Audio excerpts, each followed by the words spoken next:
Hi, everyone. Thank you for joining me today. Today is Valentine's Day, but this episode is not about romance only. This episode is really all inclusive. So it's for single people, it's for partnered people, it's for people who are in complicated relationships, and it's for people who are healing from past relationships. Today, we are speaking carefully about how we have been taught to recognize love and how that teaching often confuses attachment with intensity and dependence with care. So, with Valentine's Day being present, I want to be clear about something up front. Valentine's Day is the entry point for this conversation, but it is not the destination. Okay? So, this episode isn't about telling you when or if you're ready to love. It's not about teaching you how to love or even who to love, right? It's about slowing down and about asking better questions on what we actually call love, right? What love feels like in our bodies and what love actually requires of us. So let's talk about it. All right, y'all. So let's get into it. So what do we mean when we say love? I wanted to start off with this question, right? What do we mean when we say love? And how do we know the difference between love, attachments, needs, and familiarity? Now, this question, it matters a lot more than we think. Because many of us aren't actually choosing love. We're choosing what feels familiar, or what feels intense, or what feels easier than before, or what feels reassuring and validating in the moment. Sometimes what we call love is really just compatibility, right? Sometimes it's a shared history or a shared experience. And sometimes it's just having emotional closeness. And sometimes it's simply that we just have somebody who feels recognizable and really gets us, right? And familiarity, that can feel a lot like safety, even when it isn't. And so I asked this question, what do we mean when we say love? Not to make anyone defensive or to question their choices, right? I'm not trying to confuse, but I'm really just trying to invite some reflection because reflection is what creates space, and space is what allows us to be honest without shame. Now, I'm a social worker, so from a clinical lens, I see a lot of people who often struggle, not because they don't want love. In fact, they actually want love very badly, but they struggle because they've never been taught how to differentiate love from attachment or need. And that's when they run into a lot of problems. So I want to talk a little bit more about that in the next segment. All right, so in this segment, I want to talk about love as not being a single experience, right? One of the most important things to understand is this. Love is not a single grand gesture. Love doesn't just drop out of the sky and land in front of you, right? It's not a feeling that you just fall into and then stay there forever. Love is actually a choice. And it's a daily and active choice. It's a muscle that has to be built over time. And we use this word love for many things, right? But not everything that we call love really feels the same in our body. So think about it. I want to introduce the idea that there are different types of love, not just listing them out, but really naming them as lived experiences, right? Experiences that people already recognize. All right, so number one. Romantic love, right? Especially the kind that we see around Valentine's Day. And it often comes in symbols, wrapped in pretty boxes, candy, cards, flowers, gifts, affection. And there is nothing wrong with any of those things, but romantic love is only one expression of love and not the definition of it. Number two, There's familial love, right? And that's the kind of love that feels like a soft landing, the kind that shows up in down-home cooking or in quiet caregiving or intergenerational connection. And when I think of familial love, the first thing that comes to my mind is my grandmother's love and how I always felt like when I was around her that I was loved. So familial love is the kind of love that says, I've known you long enough and I see you clearly, right? Number 3, there's platonic love. And that's the, girl, I love you, or that's my homie, that's what's up. That's the kind of love that lets you breathe and exhale, the kind where you don't have to perform or explain, right? The kind of love that makes you feel relaxed and seen because you're with your people, right? And they get you. They get you automatically. And number 4, there's, I think, probably the most important, self-love, right? And I'm not talking about the watered-down version that gets marketed to us. No, not just lighting candles, running bubble baths, and lo-fi playlists, right? But the self-love as actualization, self-actualization, having the ability to meet your own needs and the willingness to build a meaningful life that doesn't depend on external validation. And from a clinical perspective, we also talk about things like secure attachment versus anxious attachment, right? And secure attachment, that's really grounded in trust and emotional stability. And anxious attachment, that shows up often as insecurity, controlling behavior, hypervigilance, people-pleasing, or constantly needing reassurance. And here's the key point, guys. Anxious attachment can feel very intense, right? It can feel like that crazy in love feeling. You know, we can take on the world, the honeymoon phase, but crazy in love is temporary.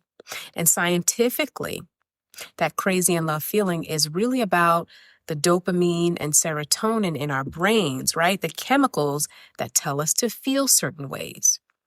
But those hormones, right, eventually they start to phase out and they start to level out about a year or two when the brain starts to even itself out again.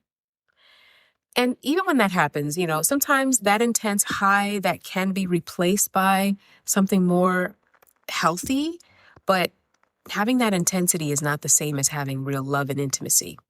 And when that intensity fades, that's when compatibility comes into play. And if compatibility fails after the high wears off, that's when we can run into problems with sustaining long-term relationships.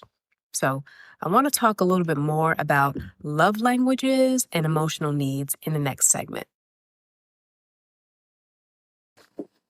All right, so love languages are not emotional needs. And this is where I may start to sound a little more clinical, right?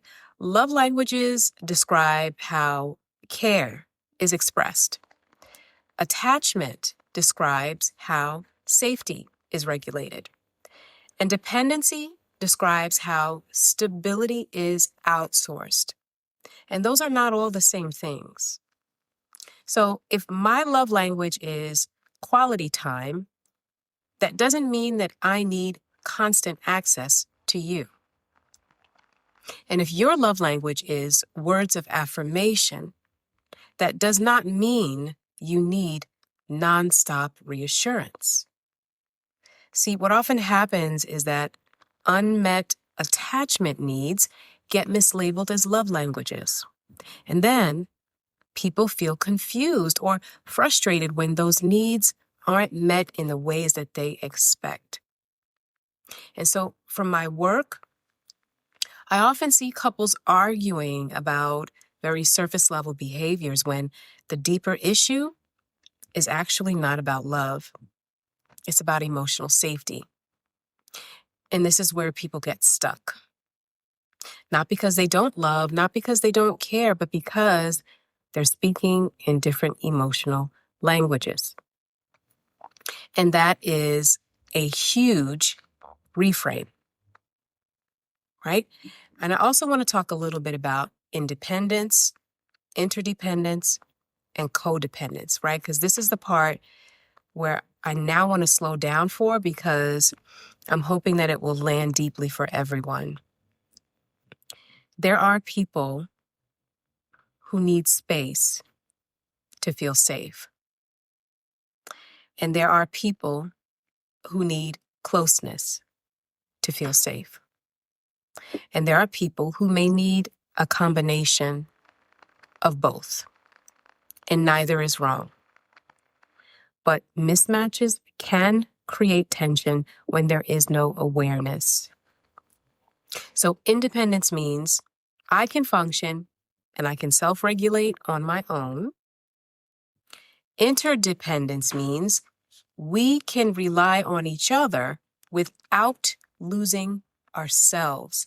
And we don't have to rely on each other to function. Codependence, on the other hand, means my stability and my self-regulation purely depends on your behavior. And there is a big difference between relying on someone and depending on them. Reliance is a mutual and voluntary trust. It's an agreement between both parties that someone will perform as expected. Whereas reliance is more of a one-sided thing, and it implies that one person is holding quiet expectations of the other out of a lack or out of a need or out of fear, right? So love is not earned by proximity, right? It's not earned by just being close to someone, and it's not determined by having constant access. And you can't prove love by making sacrifices. This is where Valentine's Day pressure, it often reinforces certain myths, right? Myths of constant togetherness, which is proximity. Myths of grand gestures, which is access. And then myths of if they loved me, they would do this, that, or the third, right? Sacrifices. But love is not measured by any of those things. It's not measured by how much you give up. It's measured by how well you remain whole while doing it. So in the next segment, I want to talk about what Valentine's Day really reveals. All right, so what does Valentine's Day really reveal, right? I want to offer you now an alternative narrative to this story. Instead of saying Valentine's Day is about love, I want to offer you this. Valentine's Day is about what we believe love should look like. Why? Because it shows us a few things. It shows us, 1, who feels affirmed, 2, who feels invisible, 3, who feels pressured, and 4, who feels relieved when it's all over. And those reactions, they're information, right? Not just judgments. They tell us where our core beliefs about love are really coming from and whether those beliefs are actually still serving us. So, redefining love on your own terms, from a clinical lens, love is not about fear, it's not control, it's not obligation, and it's not constant reassurance. Love allows room for growth. Love respects boundaries. And love supports autonomy. And what I often see in my work is that people don't need more effort. They need more clarity. So, as you move through this Valentine's adjacent season, I will leave you with this invitation. What if love is not something that you have to chase or prove? What if it's not something that you need to go after? What if it's something that you invite into your life by applying it with intention? Redefining love doesn't mean that you have to lose connection, but it does mean that you have to gain honesty and clarity. So, I want to thank you all again for being here. And as always, thank you for speaking carefully with me. Until next time, bye now.